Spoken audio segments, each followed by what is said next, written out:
Itaquera melhorou? Há exatos 4 anos eu estive aqui e fiz o vídeo mais visto da história do canal.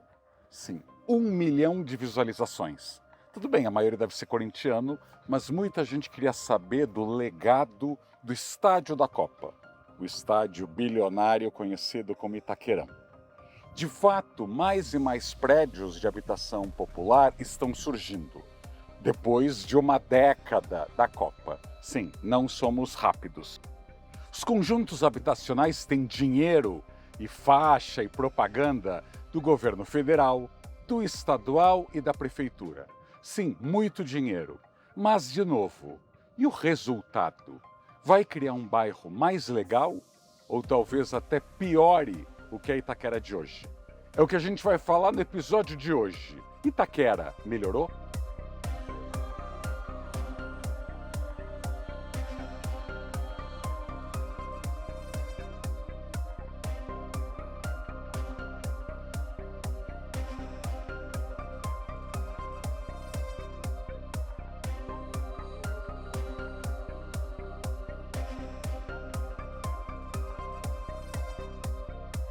Urbanismo não é um checklist, que é só você seguir aí uma série de coisas, praticar e pronto, o resultado sai.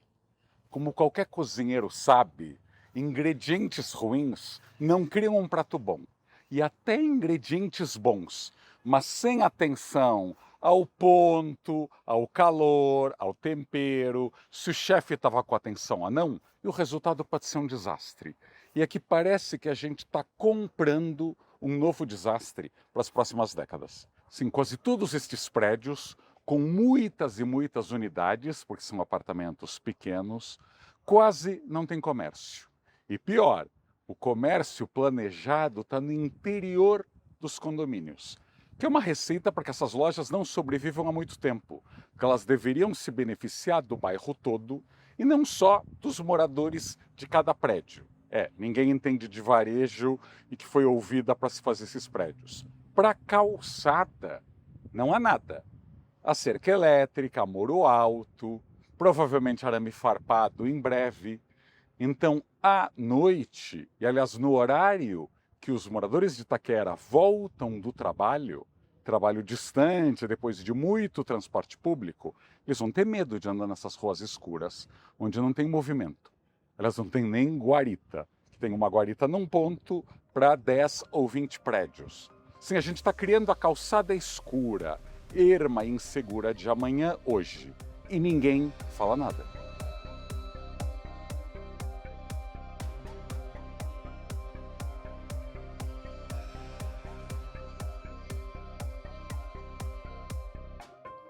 Quando eu falo de ruas e calçadas mal desenhadas, eu também estou falando no trânsito, um tema que interessa muito mais ao paulistano médio do que a qualidade da calçada. Sim, quando todo mundo só pensa em sair de casa de carro, até para tomar um café, para cortar cabelo ou para comprar whey protein, o trânsito piora. Se 5 quadras da sua casa ou 10 não tem um comércio, ou o caminho é tão hostil que é melhor tirar o carro, olha o que vai acontecer com o ar paulistano e com o trânsito. Esse perrengue vai atingir você.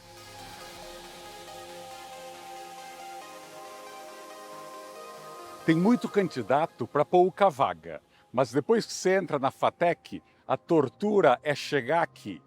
A maioria dos alunos tem que depender de fretado, de van, ou ser muito corajoso, que mesmo que venha de metrô ou pegando ônibus, imagina caminhar aqui à noite, ou até à tarde. Sim, você não tem a quem recorrer se aparecer alguém ou algo estranho.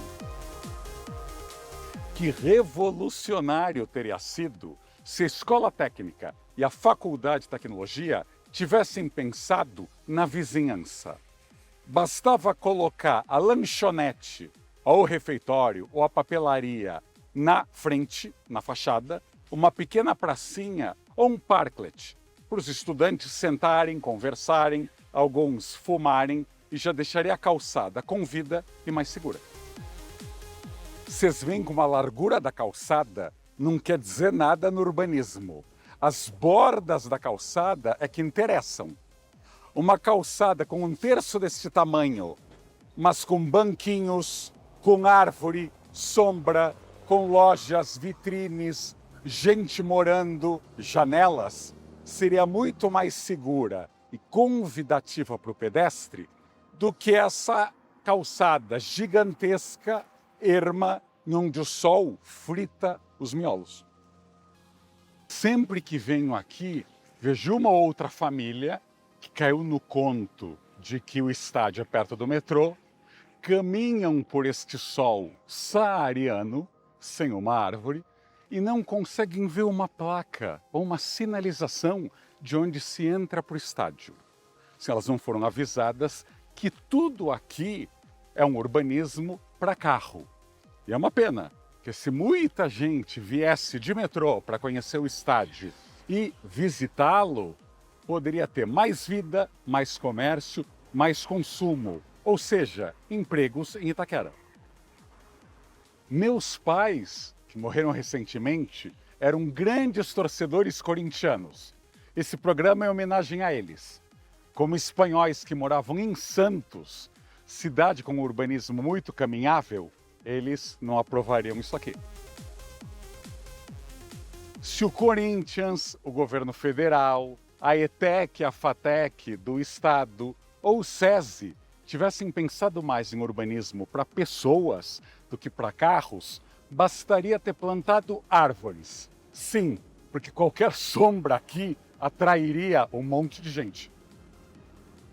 Todos eles comentavam que, além de muita habitação popular, esta área virá um polo tecnológico. Sim, para criar empregos aqui, para não obrigar os milhares de novos moradores a terem que viajar 20, 30 quilômetros até o emprego mais próximo. Agora, empresa de tecnologia, veio aqui um call center. Sim, muito emprego, salário baixo, mas call center. Não sei aí o grande estímulo tecnológico que trouxe. Mas há mais de 3 anos, até o call center fechou. Parece que o prédio estava em más condições e eles foram embora. Até agora, os empregos do futuro não chegaram nem no presente.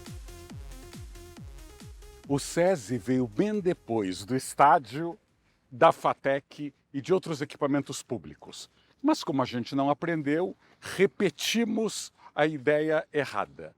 Um prédio isolado no meio do terreno, sem menor relação com a calçada, feito e pensado exclusivamente para quem chega de carro, sem conseguir melhorar a vizinhança. Poxa, SESI, com o dinheirão do Sistema S, não teve uma arquitetura melhor ou um urbanismo? Todo urbanismo de diversos equipamentos públicos, com investimentos de milhões, é o urbanismo de beira de estrada. Sim, não parece que estamos dentro de uma cidade. Pergunta, onde tem uma esquina? Onde as pessoas cruzam, se encontram, marcam uma reunião, ou um café, ou uma breja com os amigos? Onde uma mãe vai andar com uma criança por aqui? Elas não dá para passear nem com o cachorro. Ele vai ter que ser um pitbull ou um fila. Mas temos que pensar que daqui a 10, 20, 30 anos, o paulistano, o brasileiro do futuro vai se perguntar: o que as pessoas daquela época fizeram? Por que as pessoas daquela época não tentaram fazer algo melhor? Pode parecer idealismo, mas no mundo é normal que as pessoas queiram ganhar dinheiro, queiram viver bem e que tenham um propósito. Sim, que queiram fazer coisas bem feitas, que se orgulhem no futuro, que melhorem as cidades onde vivem. Será que todos nós vamos morrer de vergonha quando olharmos para trás e falarmos: caramba, não estávamos prestando atenção? Ou foi o que deu? Será que o governo federal, o estadual, a prefeitura vão ser sempre cúmplices de um resultado tão ruim que de boas intenções todo mundo já cansou? Sim, a gente tem que pensar hoje o que dá para melhorar.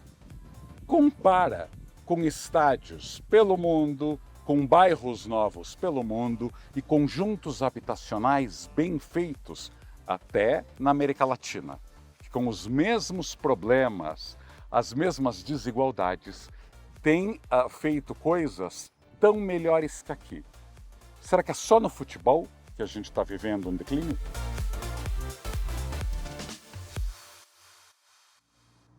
Estes prédios lembram muito os edifícios daquele condomínio de Pirituba, que eu publiquei aqui no canal, num programa chamado A Multiplicação de Prédios. Eu falei que pareciam conjuntos soviéticos. E arquitetos, entre aspas, porque não tem produção teórica, acadêmica ou prática conhecidas, começaram a me criticar porque, nossa, está chamando a União Soviética de algo negativo, o problema é o capitalismo. Olha, atenção, você pode até fazer de conta que você é progressista, mas se você não se preocupa com o trabalhador que mora aqui, porque gasta todo o seu tempo defendendo um regime fracassado e que já acabou, chamado União Soviética, você não engana ninguém. Como neste canal o urbanismo está aqui e os partidos políticos nem entram, porque a direita e a esquerda no Brasil não sabem fazer moradia social decente, então a gente tem que criticar mais. É quando você só pensa no partido, você não consegue simular. Qualidade na arquitetura e no urbanismo é medida nos detalhes.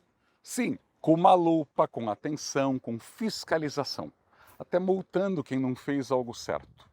É o mantra aqui do canal. Esse papo de dar de ombros e falar pelo menos fizeram moradia, pelo menos fizeram casa, tem muito dinheiro público envolvido aqui. Não dá para ser tão complacente, tão pouco exigente.